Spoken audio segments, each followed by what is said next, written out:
পাহাড়ের মায়ায় তোমরা কখনো পড়েছো আমার মতো? আমি জানো তো বারবার পাহাড়ে আসতে চাই। আমি ভীষণ পাহাড় পছন্দ করি। তোমরা কারা কারা আমার মতো পাহাড় পছন্দ করো অবশ্যই একটা করে কমেন্ট করো। এবারে আমাদের ট্রিপটা ছিল 2 থেকে 3 দিনের জন্য। 2 দিন আমরা কাটিয়েছি শিটংয়ে যোগীঘাটে, আর লাস্ট ডে আমরা চলে এসেছিলাম লামাহাটাতে। কারণ এর আগে আমি কখনো লামাহাটাতে আসিনি, তো এখানে একদিন স্টে করে আজকে আমরা নিচে নেমে যাচ্ছি। মানে আমরা এখান থেকে যাব শিলিগুড়িতে। বাট শিলিগুড়িতে আর যাব না, ইচ্ছা আছে স্ট্রেট এখান থেকে চলে যাব জলপাইগুড়ি বানারহাটি জিম্মার বাড়িতে।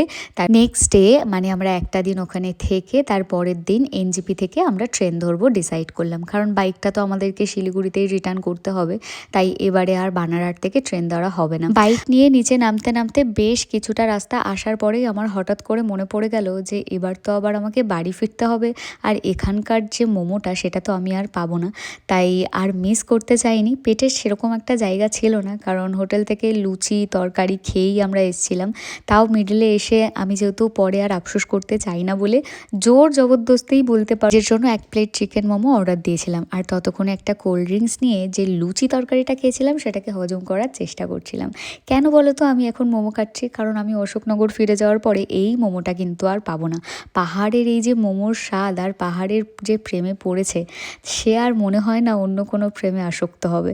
আমি তো মোমো এতটাই পছন্দ করি, আমার খাওয়ার রিয়াকশান দেখেই বুঝতে পারছো যে এখানকার মোমোটা আমার ভীষণ ভালো লাগে। আর তার সাথে ওই ডল্লে খুরসানি আর বাদামের যে চাটনিটা ওটা আমার ভীষণ প্রিয়। আমার এখন ভয়েস ওভার দিতে দিতেই আমার লিটারালি জিভে জল আসছে। আচ্ছা, তোমরা কারা কারা আমার মতো পাবলিক আছো যারা পাহাড় থেকে আসার সময় লাস্ট 1 প্লেট মোমো কিন্তু খেয়েই আসো, যাতে এখানে এসে আর আফসোস না করো?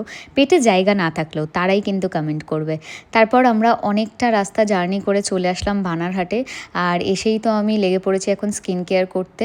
সবার ফার্স্টেই আমি আগে স্নানটা করে নিয়েছি শ্যাম্পু করে। আর এখানে এত গরম, মানে মনেই হচ্ছে না যে শিলিগুড়ি থেকে পাহাড়ের ডিস্টেন্সটা এত কম। সত্যি কথা বলতে কি, এখানকার মানুষ জানো তো গরম একদম সহ্য করতে পারে না, কারণ এখানে খুব একটা গরম পড়ে না। বাট ইদানিং সবার কাছ থেকেই শুনছি যে শিলিগুড়ি সাইডে আর জলপাইগুড়ি সাইডে নাকি ভীষণ গরম পড়ছে, যেটা আগে সেরকম একটা পড়তো না। এটা কি সত্যি? তাহলে কিন্তু আমাকে একটা কমেন্ট করে জানিও। যাই হোক, যে যে প্রোডাক্টগুলো আমি ইউজ করছি এগুলো একটা সেপারেট ভিডিওতে ডিটেলস দেওয়া আছে, তো তোমরা একবার চেক করে নিও। আর ভিডিওটা ভালো লাগলে অবশ্যই একটা লাইক কমেন্টস আর শেয়ার করো। আমার কিন্তু ঘোরার ভিডিও এখনও শেষ হয়নি, তো স্টে টিউন। দেখা হবে নেক্সট ভিডিওতে। ওকে, বাই।